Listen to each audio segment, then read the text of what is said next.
All right, I've got a 2008 Jeep Grand Cherokee, has the diesel, but it doesn't matter for this. And I'm changing out the two front differential mounts today. I can show you what my plan is. It's a differential. So I'm going to try the method where you actually remove the mounts and drop the rear of the diff down, and then you can access the bushings without removing the diff. So I believe we're going to remove some portion of this mount, whether it be those bolts and those bolts, the whole thing, I'm not sure yet. Disconnect the drive shaft, which I believe will just be those bolts. And then that's the upper mount. It looks like it has a nut and bolt. That's the one that's worn. I can show you a video of the slop in a minute. And that one there. So 1, 2, and 3 mounts, plus the drive shaft. I don't know if this will show up on camera, but there's a ton of movement in the top one. I actually hear it when I accelerate, and actually mostly when I slow down to a stop. I'll move it for you. That should be pretty apparent, but I might include another video which I took earlier that shows it a lot more clear. So that's the big problem right there.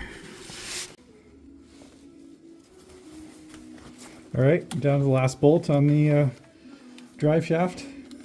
They've been 8 mil so far.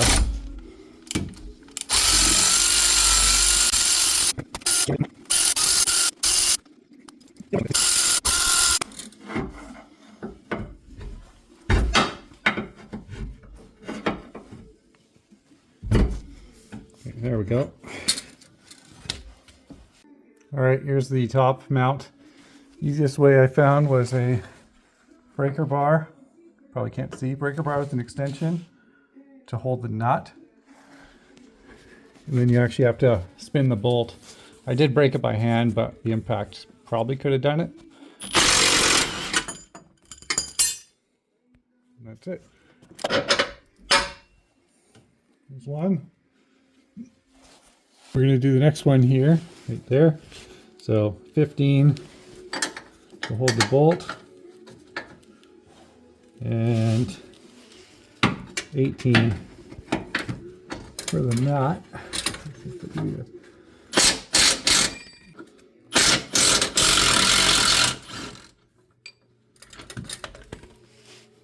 All right, and also I've supported the front end with a block of wood because it's starting to get a little too much movement for me.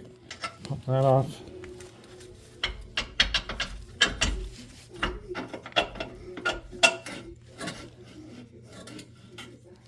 Probably need to support this here too.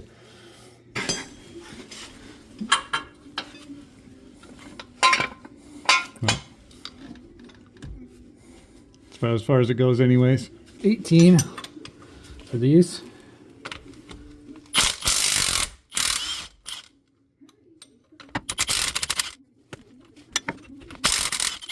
Should also add, need to remove this breather and this connector here.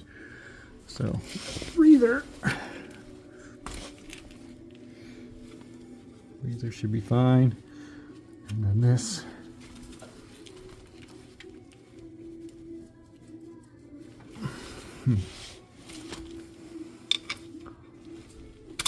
Oopsies. There. Last 2 bolts. Got the jack set up too. These 2, I think they have to come out. I'm not 100%, but those are a 16 millimeter.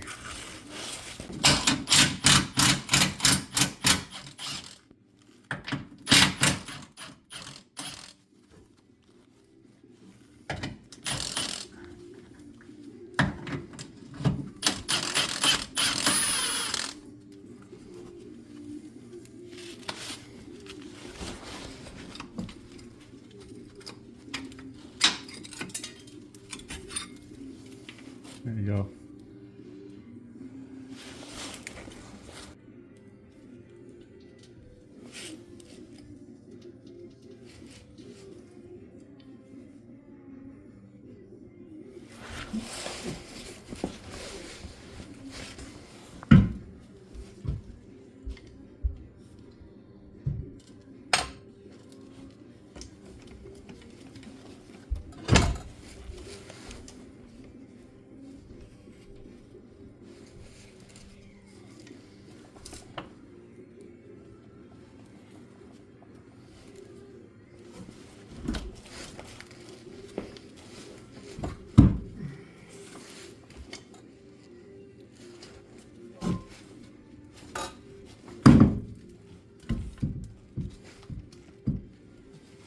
Okay, this is the best I was able to get it.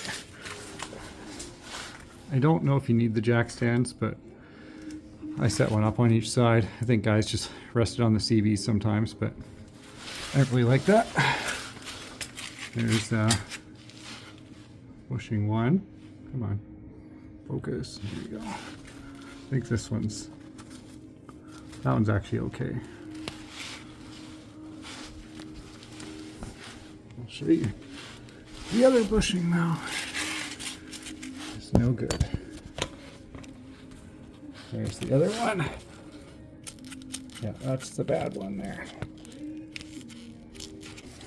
Got an air hammer here. I'm going to attempt to remove it.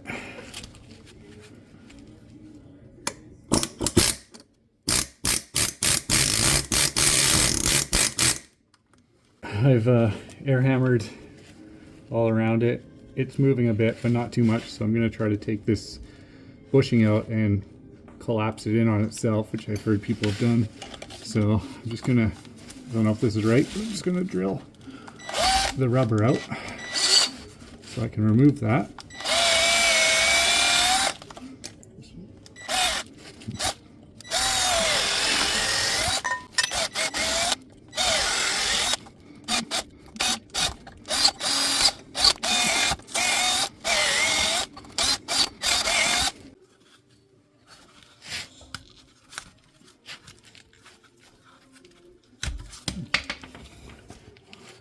There we go.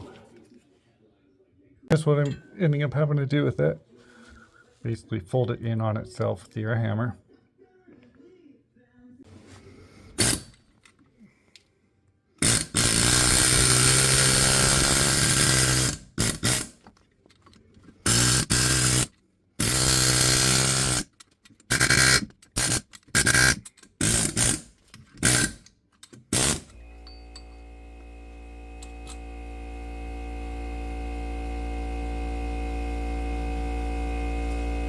This is the kit I ordered, Super Pro polyurethane, a little more money. I think these were maybe 91 American with shipping, tax, everything.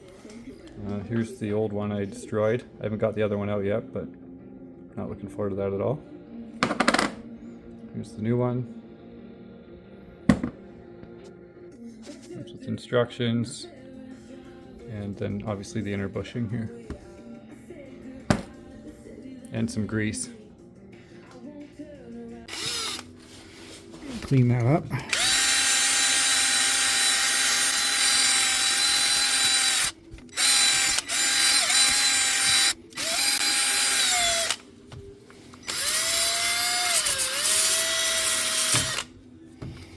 Seems okay.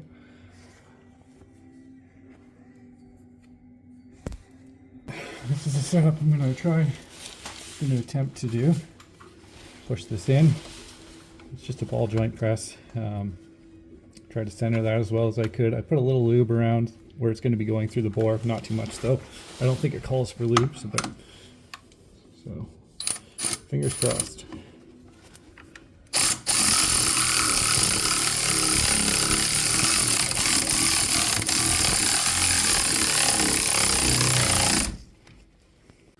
So I pulled everything off. It looks like I can just push it in now. Yeah.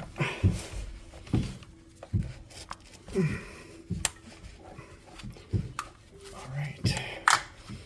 There we go. Perfect. The lip popped out around the back. A little bit of lube on the bushing.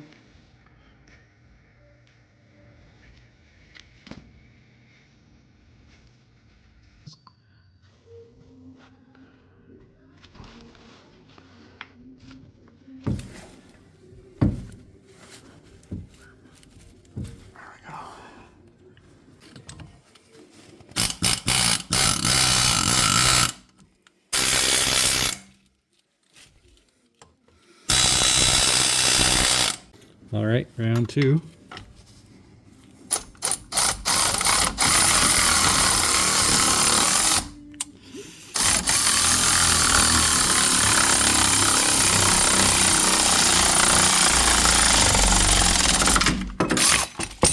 Okay, and now let me just push it. There we go.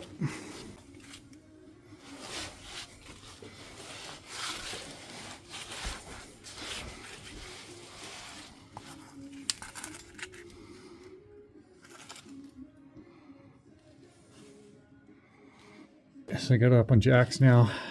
I got this mount on there loose. I'm gonna put the connector back on. There we go. I broke the little red clip, so it's not getting that again. Put the hose on. Okay, so I'm gonna leave this loose until I get all the mounts tight, and that way I know everything lines up. Okay, I've got it loosely installed now. From what I can understand, these two rear mounts, you can see that one right in the center lower part of the screen there. That one, which I replaced the bushing on, 70 foot-pounds. This one here, 70 foot-pounds. And then these, the big ones, are 86 foot-pounds. And the smaller bolts, I believe, are 35 foot-pounds. I think I'm going to torque these first because there's some play in here, and then just tighten that down where everything wants to live. And then the last thing I'll do is hook up the drive shaft, which for my style, I think mine's a CV style. There's different style drive shafts, but for my style, the manual calls for 24 foot-pounds for the 6 small bolts.